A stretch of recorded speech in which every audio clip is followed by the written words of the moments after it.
Alkaloo, South Carolina, a young boy named George Stinney Jr. became a tragic embodiment of the profound injustices that plagued a nation. It was a time when the air was thick with prejudice, and the color of one's skin determined their fate before a single word was spoken. As the sun cast long shadows over the segregated town, George, with his wide, innocent eyes and tender heart, enjoyed the afternoon like any other child, blissfully unaware of the storm gathering on the horizon. But on that fateful day, the winds of bigotry and discrimination blew fiercely, forever altering the course of his young life. As we now dive deeper into the details of the gruesome injustice inflicted on George's segregated community of Alkaloo in South Carolina, created an environment where prejudice and discrimination thrived, imposing significant barriers and hardships on African American residents. This backdrop of systemic racism sets the stage for understanding the context in which George Stinney Jr.'s tragic story unfolded, illuminating the broader social and historical factors that contributed to his unjust treatment. On March 23, 1944, 11-year-old Betty June Binnicker and 7-year-old Mary Emma Thames were riding their bicycles in Alkaloo looking for flowers. When they saw George Stinney and his younger sister Amy during their journey, they stopped and asked if they knew where to find maypops, the yellow edible fruit of passion flowers. That was reportedly the last time the girls were seen alive. Binnicker and Thames, who were white, never made it home that day. Their disappearance prompted hundreds of Alkaloo residents, including Stinney's father, to come together and search for the missing girls. It wasn't until the next day that their dead bodies were discovered in a soggy ditch.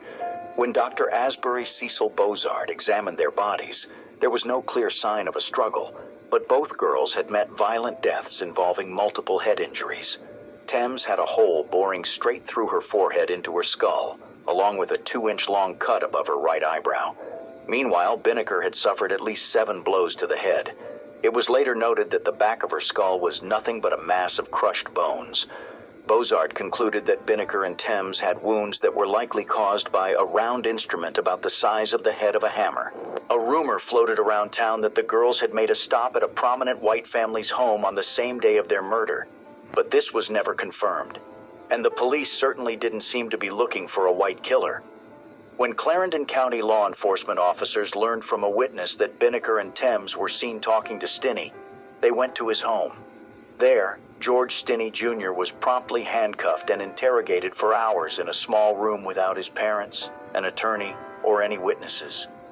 Police claimed that George Stinney Jr. confessed to murdering Binnicker and Thames after his plan to have sex with one of the girls failed. An officer named H.S. Newman wrote in a handwritten statement, "I arrested a boy by the name of George Stinney. He then confessed and told me where to find a piece of iron about 15 inches long. He said he put it in a ditch about 6 feet from the bicycle." Newman refused to reveal where Stinney was detained, as rumors of lynching spread throughout the town. Not even his parents knew where he was as his trial quickly approached. At the time, 14 was considered the age of responsibility, and Stinney was believed to be responsible for the murder. About a month after the girls' deaths, George Stinney Jr.'s trial began at a Clarendon County courthouse. Court-appointed attorney Charles Plowden did little to nothing to defend his client. During the 2-hour trial, Plowden failed to call witnesses to the stand or present any evidence that would cast doubt on the prosecution's case.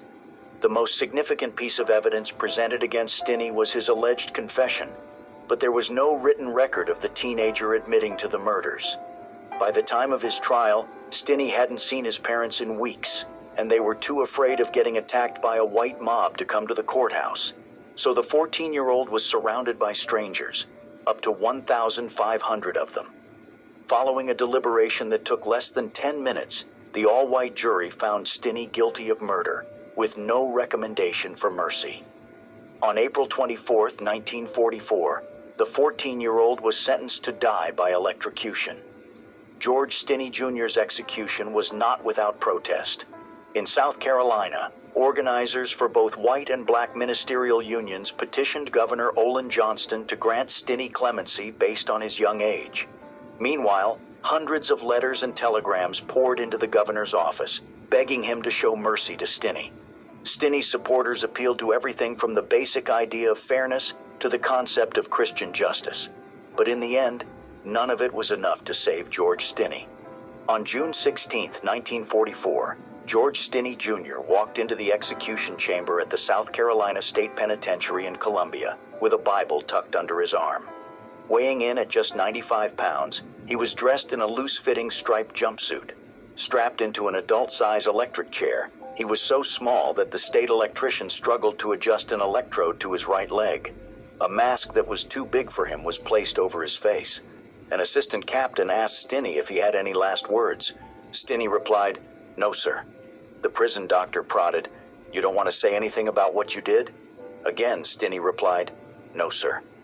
When officials turned on the switch, 2,400 volts surged through Stinney's body, causing the mask to slip off. His eyes were wide and teary, and saliva was emanating from his mouth for all the witnesses in the room to see. After 2 more jolts of electricity, it was over. Stinney was pronounced dead shortly thereafter. In just 83 days, the boy had been charged with murder, tried, convicted, and executed by the state. George Stinney's murder conviction was thrown out in 2014. His siblings claimed that his confession was coerced and that he had an alibi. At the time of the murders, he was with his sister Amy watching the family's cow. They also noted that a man named Wilford Johnny Hunter, who claimed to be Stinney's cellmate, said that Stinney denied murdering Binnicker and Thames. He said, "Johnny, I didn't do it," Hunter said. He said, "Why would they kill me for something I didn't do?" After months of consideration, on December 17, 2014, Judge Carmen T. Mullen vacated Stinney's murder conviction, calling the death sentence a great and fundamental injustice.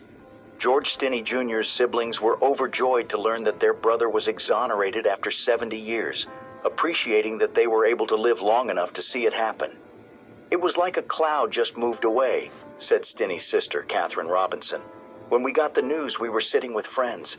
I threw my hands up and said, 'Thank you, Jesus.'" Someone had to be listening. It's what we wanted for all these years. George Stinney Jr.'s tragic story reverberates far beyond the confines of a single case, shining a harsh light on the broader implications and systemic racism deeply embedded within the criminal justice system. His experience serves as a powerful catalyst for reflection, understanding, and the urgent need for change. Let George Stinney Jr.'s story serve as a reminder to never forget the lives lost to racial injustice and to always stand up against discrimination.